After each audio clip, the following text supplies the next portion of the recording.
Ministério Saúde Serviço Hamutu com Hospital Nacional Guido Valadares Dili, hoje halo encontro coordenação, onde transfere paciente o caso dengue Husi Hospital Nacional ba quarentena Dili, também Hospital Bidau, lahiona espaço atu acumula paciente ho número barak.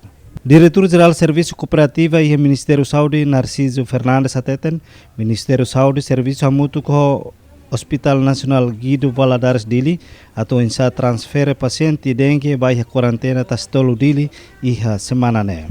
Ia seru mutu ne parte rua halomos discussão atau insa mobiliza equipamento médico, parteira, enfermeira no selutan onde for tratamento ba paciente ho caso dengue.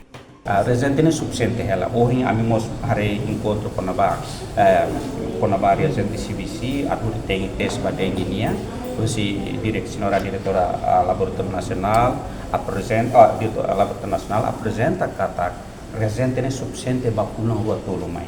Então foi uma campanha emergência então tem que funciona para laboratório ser liliu iha Comoro tem que funciona sekarang kasih tolo ita user iha tempo barak então laboratório tem que funciona para depois teste. Nebe residente tu Diretora Laboratório Nacional confirma kata residente lá ia problema. Os pacientes Diretor Executivo Hospital Nacional Guido Valadares Dili, Nuno Vital, reforça da daune halohela preparação técnica atau insa transfer paciente ba quarentena tasitolo Dili.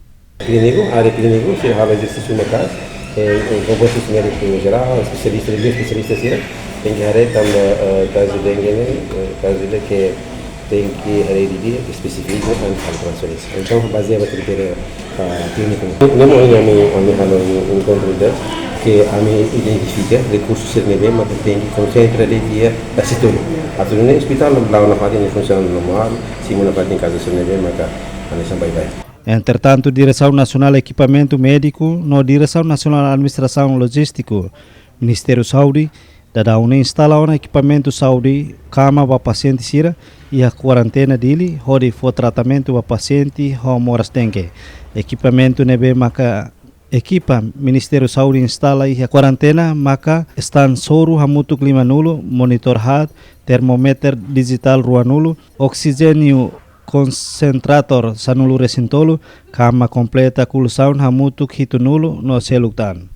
Tuir dados sus serviço saúde município dili toloron rua nulu resin walo fulan janeiro tinan rihun rua nulu resinen resista paciente dengue hamutuk atus nen sia o total paciente iha território nacional hamutuk rihun ida rua.